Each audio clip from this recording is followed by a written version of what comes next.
Goes without saying, Magic players praying, the deck they identify will keep slaying. Oculus Domain, Mono-Black Demon, pilots collaborating to keep scheming. Will you be the reason it tears, or are you just dreaming? It only harmonizes if it wins prizes. Comment below as we walk through the 5th week of Dragonstorm Standard.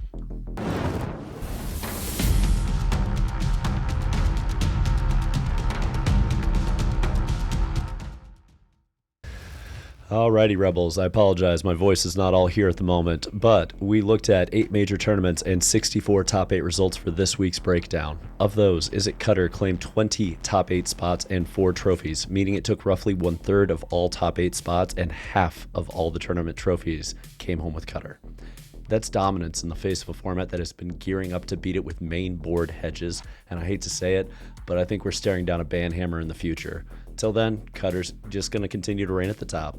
Second place went to Dimir Tempo with 8 top 8s and 2 trophies of its own. Including the regional championship in Australia, wow, as much as we've thought this deck would die, it turns out the Curiosity engine is still alive and well, despite difficulties with Cutter at times. Third goes to Omni Combo with 6 top 8s and 2 more trophies, meaning that these top 3 decks collected every single trophy this past weekend, including the regional championship in China for Omni Combo. And rounding out Tier 1 is Oculus with 7 top 8s, though no trophies of its own. Eye in the Sky keeps chipping away, but it's been a few weeks since it took anything down, leaving all of us to wonder if Hartford will spell redemption or defeat for the Eye. Tier 2 kicks off with Orzhov Pixie snagging 6 top 8s, though no trophies. The hater rate is strong, but matchup roulette is brutal on a deck that boasts a heavy win rate against Izzet Cutter, but gets its teeth kicked in by multiple other archetypes. No doubt, no doubt. And 6th place goes to Mono-Black Demons with 3 top 8s. This deck is always at the fringes. Yet another option designed to pick apart Cutter. Of course, whether that theory holds true in the real world at the top tables is another matter entirely. Rounding out Tier 2 is Mono Red Aggro with 3 top 8s. It ain't easy being the second best Red Aggro option in Standard behind Cutter, but there's much to be said about the target not being on your back going into a tournament. Oh yeah. Unfortunately, we actually have no 8th deck in the tier list today. This is interesting. Every single other archetype had a single top 8, but otherwise there was no major showing for this slot. However, this should tell you how tight Standard has gotten as we enter into the final weeks of Tarkir. If you want to take down Hartford, you better be ready for the top 7 decks that will definitely be there.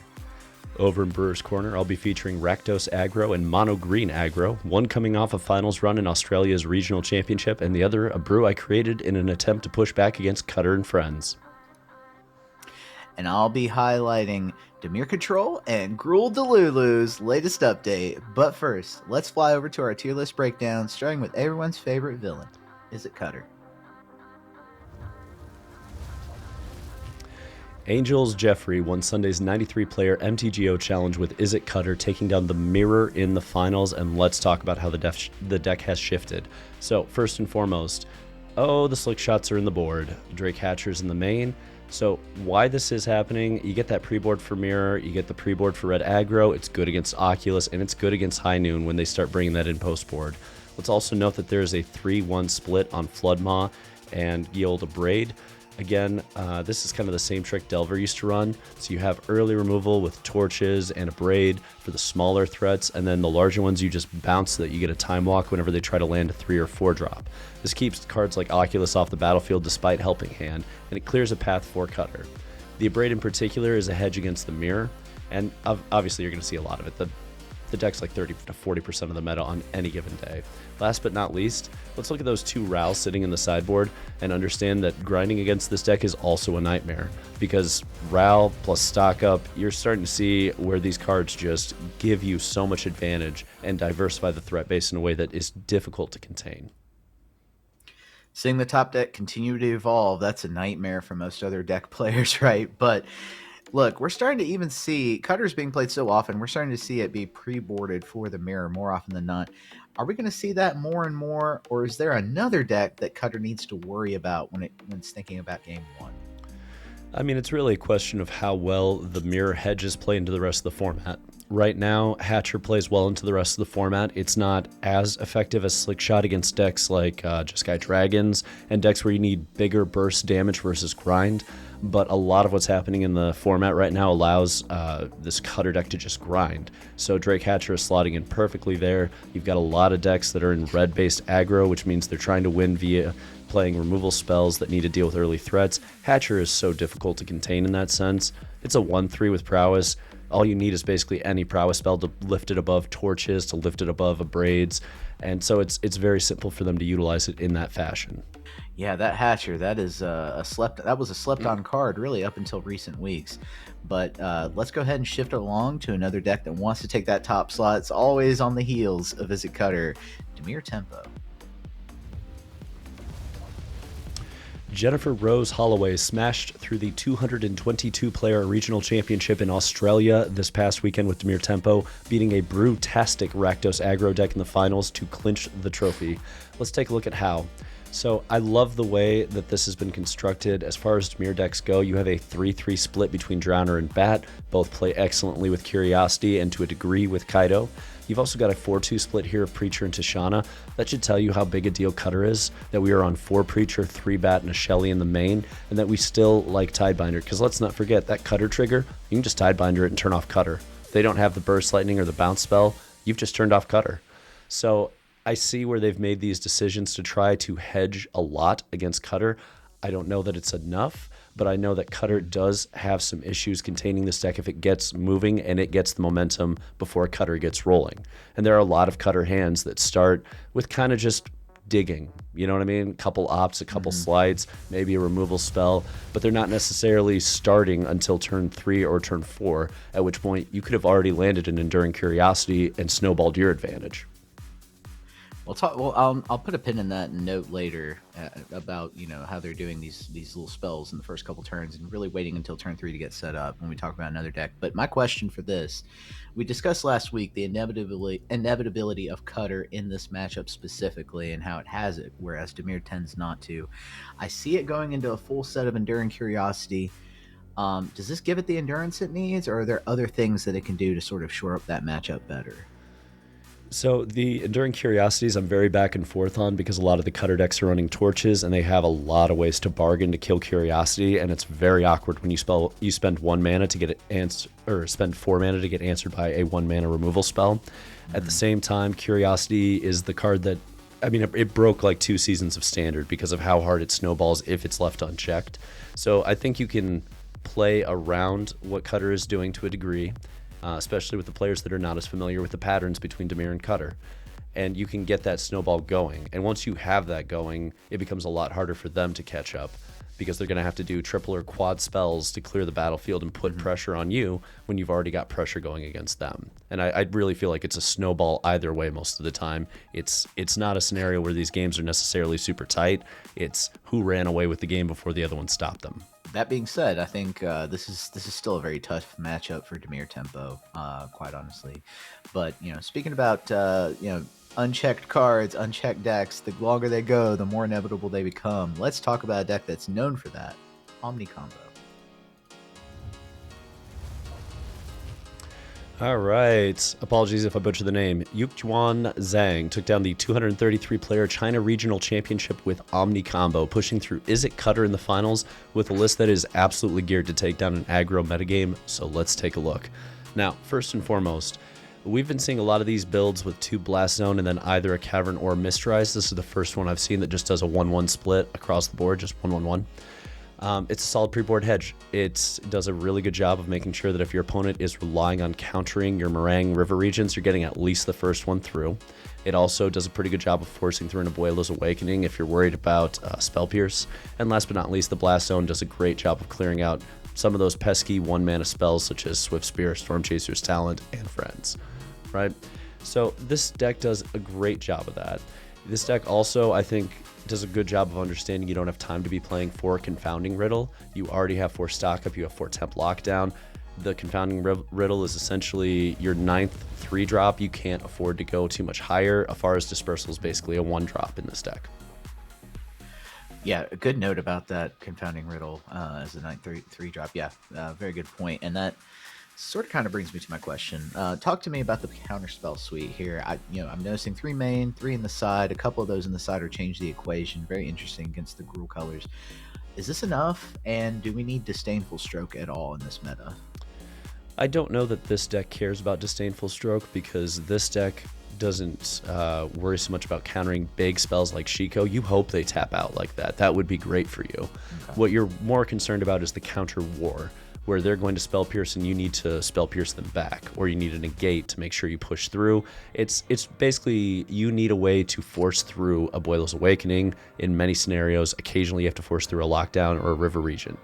But that's the point of these counter spells. It's not like we're trying to grind through. It's more so that we are playing protect the main threat that we have to get in. All right, a little bit more inevitability, a lot less tempo from this deck with the way it's being constructed, in my opinion anyway, from what I'm seeing. But let's talk about a deck that is still continuing to evolve and shift. Let's talk about Jeskai Oculus.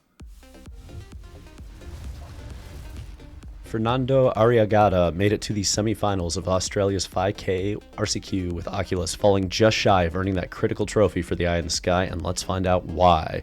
Now, I love where they've shifted this.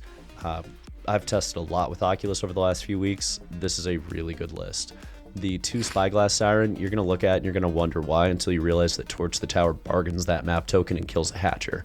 And then you're going to feel a lot better about it, especially with Enduring Curiosity sitting at the top again and the ability for this to handle that. There's a few parts of this deck I don't necessarily agree with, like the 2 Sheltered by Ghosts feels so risky with all these Flood Moths running around, but it hedges really well against Mono Red, and if they can't bounce the creature, you're going to run through Cutter with it as well. So it's kind of a high risk, high reward spell in the meta right now, and to be fair, Oculus does a fair amount of that. The 2 High Noon in the sideboard, I think that's just become the standard at this point. That's what we're doing to help out with Cutter just being such an oppressive presence. And then I like that they have 3 counterspells diversified between Stroke, Negate, and No More Lies. To me, that is great in an open decklist environment because you're forcing your opponent to consider that each of those could be in your hand, not just one version of a counterspell, but 3 variants that they have to play around. Oh, wow, that's an interesting strategic point there. Not necessarily having to have multiples of those, just having them present there makes them have to think about all of them. Interesting. And access to No More Lies is intriguing as well. Okay. Now, I do see this version of the list going down to 1 Dragon Hunt. We've seen that number decrease over time from 3 to 2 to 1. Is this one of many signs, I would say, that we're leaning more on Proft as the game plan A, or, over, dumping and resing the Oculus? Well, I mean, we can still use Dragon Hunt to trigger Proft, right? So I don't think that it's suggesting necessarily that we're going more on Blue Beanstalk, although, to be frank, we are. And that is more so the plan A these days. I think it has more to do with the fact that it's sorcery speed, and it's fighting with a Braid for that slot, that second slot. You saw the 1 Abrade, 1 Glacial. Right now it's a 1-1 split because we are hedging for Cutter, and that's what the Abrade is about. Also, sorcery speed can be a little awkward at times, so we don't mind having just the 1 of. It's a very strong 1 of. It's a 1 of we don't mind discarding as well and just getting the value on the back end of it through Harmonize. But multiples of that card can be very clunky, and this has been the issue with Oculus in many scenarios, is that you have about 7 to 10 flex slot 1 ofs, and each of these are powerful effects, but the second copy of that powerful effect is often too corner case or narrow. And you have a deck that has so much filtering that you're allowed to have a bunch of corner case answers that kind of play well into some decks and kind of awkwardly into others because you'll just discard them, right? But if you have too many, you can't get them out of your hand in time. So then you're just built wrong. Okay. All right. Wow. Yeah. All important considerations. How much do you want to focus on one plan versus the other? How much do you need to eliminate Cutter? A Braid has become an important card to slot for. So yeah, a lot of things to consider when we're talking about Jeskai Oculus. It's really become an even more nuanced deck lately.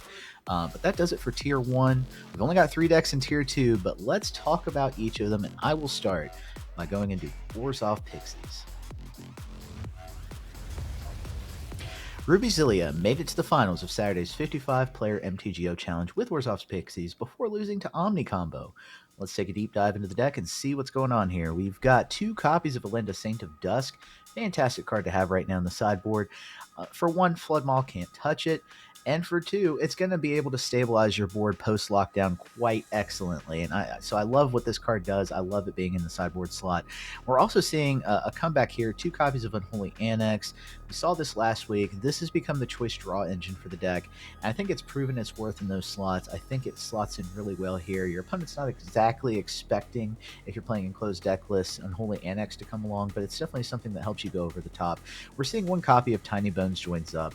This is allowing a little bit for an early game discard, right? You get the turn 1 discard, but it also allows for some chip damage over time because we are seeing an increase in the number of legendaries in the deck. If you count Lauren, Shelly, all of those. And I also want to note, Lauren, here to stay. This card has become efficient, repeatedly hitting its targets, hitting the artifact and cutter, hitting the enchantments and domain. Repeat castings of this are really going to help you win the resource war against those decks specifically. So I think it's earned its slot as well. That's fair. Now, obviously, the next deck is going to be Mono-Black Demons, but before we get to it, why would you play Orzhov, Pixies over Demons right now? That's a good question. I would say that this deck in particular, Orzhov Pixies, grinds out the resource war just a bit better than Black Demons. It also boasts a better record versus Cutter overall, which is still the dominant deck of the season. You want to be able to win that matchup. So I just think this one goes over the top for those 2 reasons. But also, you're getting a more consistent early game from this deck than you are something like Mono Black Demons. That just matters in the matchup versus Cutter a lot more. I think of these 2 decks, Pixie has proven it can duke it out with Cutter just a little bit more consistently, disrupted a little bit more consistently than Mono Black Demons. That's fair. Well, now that we've talked a little shit about it, let's talk about Mono Black Demons. Speak of the devil. So, Mono Black Demons, Adel got to the semifinals of Sunday's 93-player MTGO challenge with this deck before losing to Izzet Cutter. Right? We just mentioned that. Supposedly favored matchup. Let's take a closer look at what it's trying to do strategically. Look, this build right here, we're going to have to call it a little Orzhov-y. It's got Orzhov. It's got white cards in the sideboard. It does have a mana base that's Orzhov, so it's really more or less Orzhov Demons, but game 1, it's definitely Mono Black. Sideboard cards are geared to beat Cutter. We're looking at Lauren, we're looking at Beza, we're looking at Pest Control, Legions to Ashes, Authority of the Consuls. Each of these do a different task in trying to slow down the Cutter onslaught. Pre-board, we have an early game hand-hate game plan. It combines with some decent removal. Creature-based mid-range plan later on with Revenant, Preacher, Shelly, and Gix's Command. So those 2 game plans combined are pretty solid against a swath of the field. We also got 3 copies of Shelly. We've seen this deck go from 1 to 2 to now 3 copies of Shelly. Really trying to hurt the draw engine decks, really trying to hurt those decks playing stock up, Beans, Cutter in some cases, Omni Combo, Dimir now with Enduring Curiosity. So Shelly really trying to make them pay for that being a large part of so many different decks' game plan. That's fair. Now, looking at this and the fact that we have white sideboard cards, are those enough of a draw to splash that second color, or are you looking at it and thinking, that's too much of a risk? I want to give kind of a middle-of-the-road nuanced answer, if you will. Thankfully, first let's point out Verge. Those 4, they don't necessarily hurt it, right? The Verge that this deck showcases plays black on entry, so that's okay. That's not a negative on that. But I can't imagine paying life for Caves. Missing a turn with Backstreet or Courtyard can help against the hyper aggro matchups, especially Cutter. But that being said, the early game options are strong in this deck. They make up for some of that, right? Early game removal, early game discard effects. However, with the way Standard has sped up in recent weeks, I imagine this mana base is actually a bit of a risk game 1. As effective as those sideboard cards are against those matchups that you worry about the most, they're really going to have to outweigh your early game missteps and how often that happens. Really, I advise people to test if they're going to play this version of the deck and just see how often that happens. Judging by its tier 2 placement, though, perhaps it's not worth it. I mean, I haven't tested it personally to know for myself, but so I encourage everybody out there who's going to Hartford, who's taking this deck in particular or in future events, to test that out and just see whether you think it's worth the risk.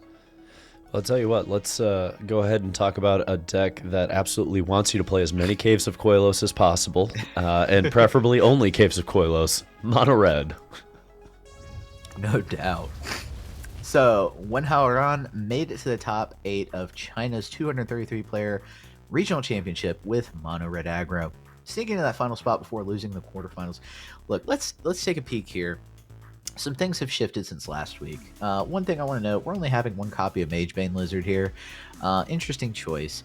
I suspect there were some slots given up to some other more important cards we'll talk about in just a second, but 2 copies of Case of the Crimson Pulse for the grind. I do love this card in mono red. I do love being able to grind against the mid-range lists, against those lists that win the resource war, particularly Pixie and the like.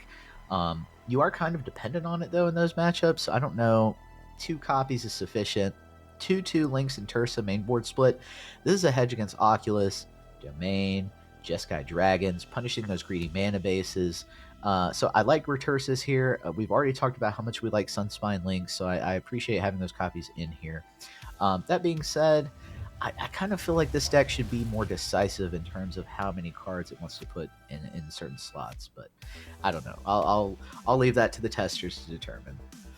Fair. Now, I look at this list and I see only one Magebane Lizard and a field of Cutter. What does that mean? Do we want more Magebane Lizards or no?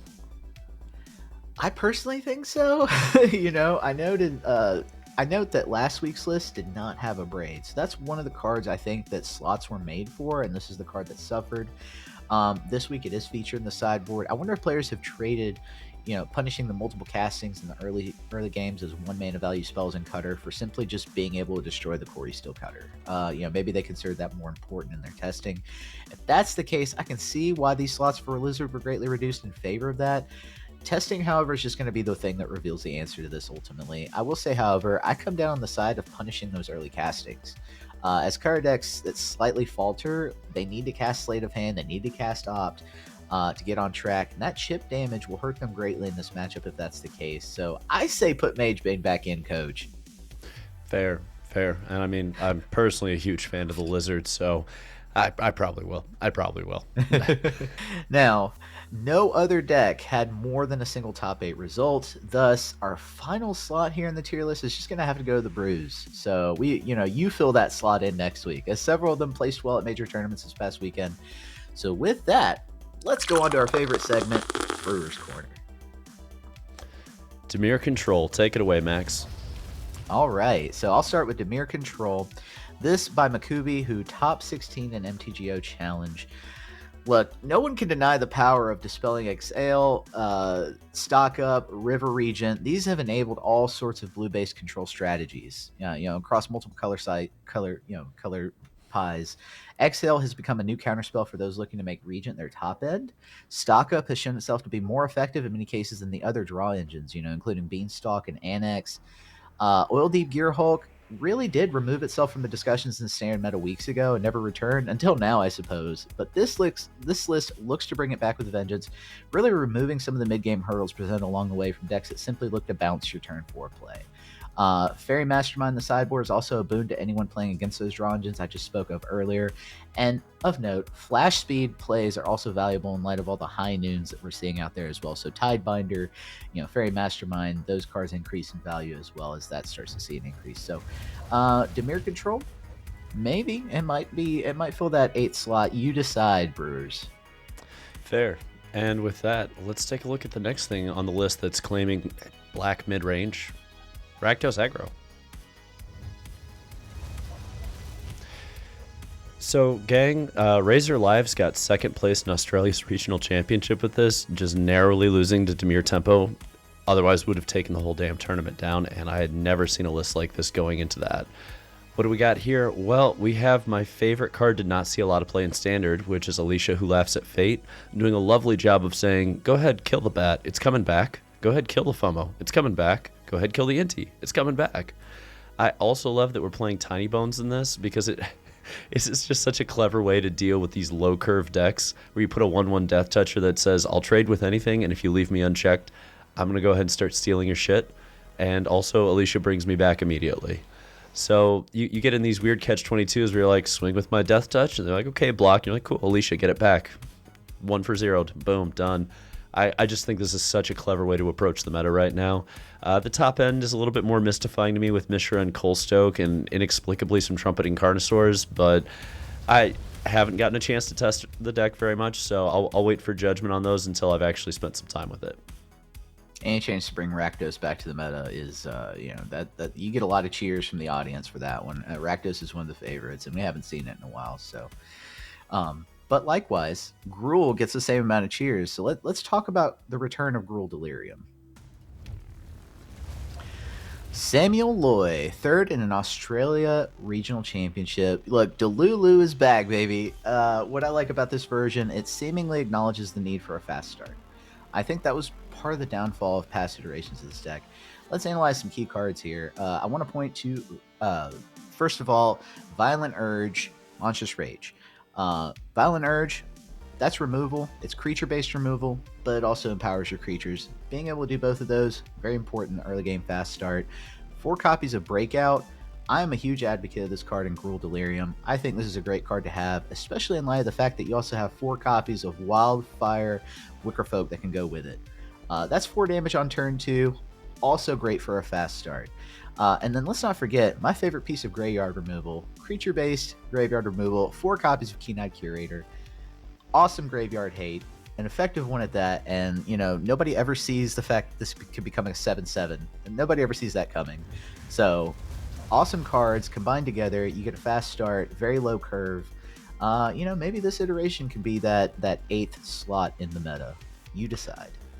I think the fun part of Gruul Delirium, Max, is that most people don't understand how combo-rific that deck is when you actually boil it down. Like, Breakout oftentimes can lead to an auto win where you just get FOMO with haste and you have something else of value on the battlefield, and all of a sudden you're like, okay, Breakout, take 8. Violent Urge, take 16. It just goes nuts sometimes. My favorite example, and fans at home, please don't forget this, cast Violent Urge before you hit Keen-Eyed Curator to bump it so that you have Delirium when Urge resolves, and then you turn Keen-Eyed Curator into a 7/7 with Trample, double strike, and you will just ranch opponent after opponent after opponent who does not understand how that works. That's my little tidbit for you. Right? That's so gross. I love it. And with that, let's talk about the last one in the brew section, Mono Green Aggro. Now, Max, this is usually your specialty, but I went ahead and took a crack at it because I was tired of Cutter. I'm like, you know what I can do? I can play a deck that beats the crap out of Cutter, and that's what I built. So right here, first and foremost, when you're looking at Cutter, you're looking at a Delver deck, right? If you try to go under, they kill. If you try to go over, they bounce. So you have to hit that sweet spot in the middle, and Scrap Shooter is exactly that sweet spot, where at 3 mana, you get that 4/4 body with reach. Slick Shot's not going through this puppy, right? And you also get to blow up Cutter every time they bounce it. So they don't love that when you just keep blowing up their Cutters and you keep blowing up their Storm Chasers talent. And this deck does a great job of that. You, again, have a 2-drop that nobody's really played with much, but you can cycle this to blow up Cutter. And otherwise, it's just a 3/3 with reach that keeps putting on pressure. Again, we played the Keen-Eyed Curator. This card's so good in the meta right now. It's done a great job. And we still get cards like Frillback, which, again, blows up Cutter. So you have this very quick start between Adaptive, Elf, and Pop Patch Recruit. You've got threats that scale in the mid game, and you've got just pound for pound the best heavy hitters at 3 mana. I love where this list is. I will give you a quick secret, everybody. I am undefeated with it on the ladder right now at 5-0. Hey, I did actually get to beat Domain with Keen-Eyed Curator, turning into a 7/7 that they did not read. Heck yeah, I love to hear it. I love to hear it. You're giving me something to play right off the rip after this episode's done. Right. And that's going to bring us to our final segment, Ahead of the Curve. Now, Max, we looked at 11 archetypes in our recap. And again, instead of going through deck lists here and trying to tell people what we think they should play, let's walk through the questions that our viewers should be answering. If you're going to RC Hartford this weekend, these questions should be at the top of your mind and you should have answers. Max, take it away. I love it. We're trying to provide some info here as opposed to just telling you what we're going to play. And look, Hartford's coming up. You need to ask these questions of yourself when testing, when brewing. First off, how does your deck line up against Draycatcher instead of Slick Shot coming from Cutter? So expect that switch, expect that swap, be able to respond accordingly. Secondly, do you have sufficient diversification of hate against Omni Combo to counteract the pressure they push with the creature plan post-board? The deck has evolved. We're no longer looking at a control, tempo, no creature Omni Combo list. You're looking at something that's going to pressure you post-board, that's going to expect you to think that that's what's coming. So take a look, make sure you're ready for that list. Third question you need to know the answer to. Do you have a plan for Mono-Black Demons and Orzhov Pixies as the hate decks in the format that are around because Cutter exists? I don't think anybody here is delusional enough to believe that these two decks exist in a world without Cutter. They don't. They'll get hated out so quickly. But Cutter exists, which means these two decks are relevant and you need to know how you line up against them. Or as many an Oculus player found out, Demons is good. Now, fourth, do you have a sideboard plan for the 7 decks in our tier list, and do you know what each of those decks' sideboard plan is against you and how you can counteract it? Let's go one step beyond the basic level of sideboarding, because that first step everybody takes is, how do I optimize my deck for my opponent, right? But really the question you need to ask yourself is, how is your opponent optimizing their deck for you, and how do you respond to that? And it gets into occasionally somewhat of a poker game on that front, especially with open deck lists where you're trying to figure out what they're actually bringing in or not bringing in. But the more prepared you are for that, the better position you're going to be for Hartford. And the last question, fifth, last but not least, can you handle Oculus's backup plan of Blue Bean stock, aka Profts? Because you can expect that to be the main way they handle you once you bring in all that Grave Hate. Those helping hands, they're not sticking around post-board for very long. All very critical questions. Ask yourselves in testing and in brewing, and good luck to you on your endeavors. Let us know in the comments how you did and what you took post-Hartford. But I just want to say good luck to the team going to Hartford. Rebellion competitive team, you represent us. You represent us well. We're with you in spirit. Bring back the trophy, Rebellion guys and gals. Last but not least, please like, share, comment on this video to show some support for your community. We appreciate having all of you here. Can't wait to hear what happens at Hartford, honestly. And until next time, untap, upkeep, Resist. Resist.